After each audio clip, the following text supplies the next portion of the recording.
Salut, c'est Monsieur Dreux.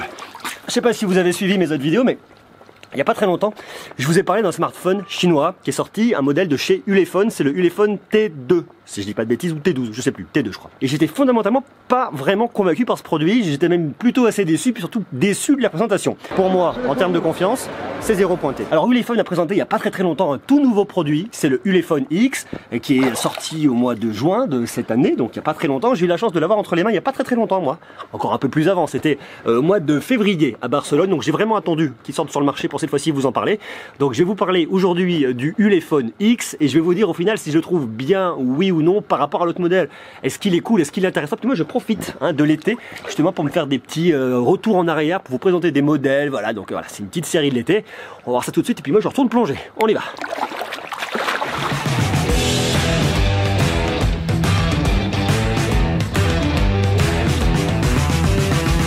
Dans la série des constructeurs chinois ou MWC, il y en a énormément. Forcément, ils sont là pour prendre la température, pour faire du business, pour présenter leurs nouveaux produits. Il y a de tout. Il y a à boire, il y a à manger, il y a du bon et du mauvais. Là, on a un produit qui est assez marrant. C'est le Ulefone 10 la croix. Ça nous rappelle très clairement l'iPhone 10. Là, pour le coup, le côté pompage est vraiment assumé. Regardez-moi ça. Est-ce que l'encoche vous rappelle quelque chose? Oui ou non? Est-ce que le dos vous rappelle quelque chose? Oui ou non? On est sur un écran 18 neuvième, 5,85 pouces, HD+, 1440 par 720 pixels. À l'arrière, deux caméras, une de 16 mégapixels, une de 5 mégapixels. J'ai absolument aucune info sur l'ouverture. De toute façon, on est sur un produit pas cher, donc vous douterez forcément que ça va pas être non plus des caméras complètement dingues. À l'avant, une caméra 13 mégapixels, une batterie 3300 mAh qui franchement peut faire l'affaire. Il tourne sous un Android 8.0 Oreo. Côté processeur, on a un MT 6763 octa-core. Il a 4 Go de RAM, 64 Go de stockage. C'est un produit qui, dans la main en tout cas, est assez lourd. Je dois le reconnaître, il est assez épais. Ne m'attendez pas à un truc hyper fin.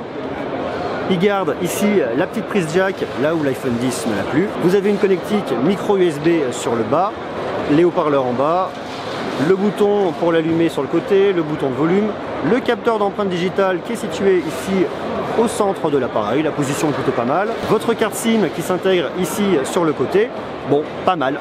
Il faut dire que je crois que de toute façon ils n'ont pas peur qu'on leur vole parce que ici, vous voyez, il est même pas attaché. Je peux même partir en courant avec si je veux. Bon, c'est une vraie pompe, c'est pas un produit de dingue, il est lourd, je trouve super lourd, mais c'est assez marrant parce que il y a des pompes qui sont plus ou bien moins faites. Là, je ne sais pas trop vous le dire, alors cherchez pas, il n'y a pas de Face ID, il n'y a pas de caméra True Depth, il n'y a pas de tout ça. Il y a juste un aspect esthétique qui semble en tout cas avoir des faux airs de l'iPhone 10. Là vous ne le voyez pas parce qu'il y a la protection, mais normalement, regardez j'ai la fiche tech avec moi, vous avez ici le nom de la marque qui est indiqué là.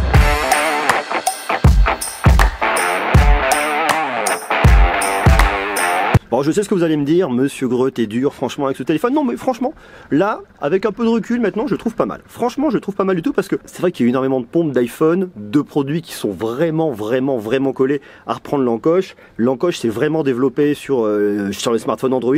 C'est vrai que lorsque je l'ai rencontré, début février, il n'y avait pas encore cette grande engouement. Ils étaient en développement, tous les produits n'étaient pas arrivés sur le marché avec cette fameuse encoche. Aujourd'hui, ils sont quasiment tous là, donc je vais vraiment pas faire de mauvais procès à Ulefone. Le produit en lui-même est plutôt pas mal. On est sur un produit d'entrée de gamme, donc forcément pas avec des caractéristiques de dingue. Ulefone, c'est une marque qui se tient quand même pas mal. Il y a certaines personnes qui aiment, qui ont une bonne expérience, d'autres assez mauvaise, mais c'est vrai que dans l'ensemble, bon, on va pas non plus cracher dans la soupe, c'est pas mal. Comme j'ai dit dans une précédente vidéo, ce que je reproche vraiment, moi, Ulefone, ce que j'ai reproché sur ces derniers instants au MWC, je trouvais qu'il y avait un côté un peu trop dilettante, un côté un petit peu trop cool. Après, ça n'enlève rien à la marque, ça n'enlève rien au sérieux de la marque. Néanmoins, voilà. Donc ça, je tiens à préciser ce point-là. Il faut savoir quand même que sur smartphone, vous avez un grand écran qui occupe 91% de la face avant. Forcément, en bas, vous avez une petite bordure. Il faut savoir quand même qu'Apple a pu éliminer cette petite bordure en bas en ayant un écran qui va encore plus bas, qui retourne vers le haut avec les connecteurs qui sont de l'autre côté. C'est pour ça qu'ils n'ont pas cette bordure et qu'ils ont vraiment un écran qui va jusqu'en bas. Par contre, ça coûte beaucoup plus cher. Donc sur les smartphones d'entrée de gamme, on ne le retrouve pas, même sur les smartphones milieu de gamme. Donc ça, c'est vraiment, si vous voulez un grand écran avec une encoche qui va jusqu'en bas, là, il faut aller voir du côté de chez Apple ou équivalent. Mais sur un produit à moins de 200 €, pas trop lui en demander non plus. Le processeur, c'est un Mediatek, comme je vous le disais, c'est un MT 6763, 8 cœurs, cadencé à 2 GHz. C'est pas une bête de compète, mais pour un produit d'entrée de gamme, ça fera franchement l'affaire. Une mise à jour par contre par rapport à la vidéo, c'est pas un Android 8.0, c'est un Android 8.1. Bon, ça va pas changer la face du monde, mais il faut quand même le préciser. Vous avez quand même de la recharge sans fil dessus, hein. Donc c'est vrai que c'est un smartphone avec un dos en verre. Le design est plutôt pas mal, hein. Il est assez élégant, la marque écrite à la verticale derrière, ça se tient, c'est sympa. J'ai eu des infos par contre sur l'ouverture des appareils photo que j'avais pas. Alors à l'arrière sur le capteur 16+5, vous avez une ouverture de f2.2 et à l'avant sur le 13 mégapixels, vous avez une ouverture de f2.4.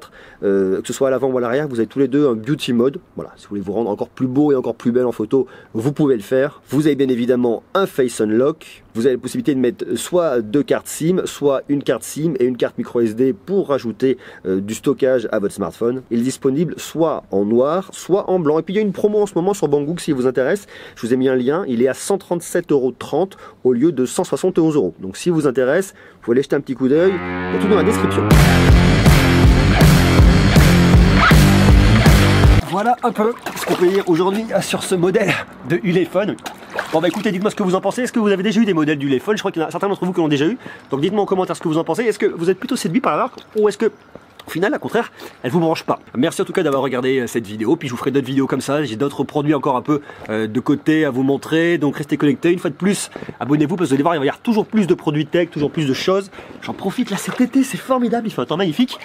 Donc merci à vous. Abonnez-vous, laissez-moi des jolis pouces et puis à très bientôt. Ciao.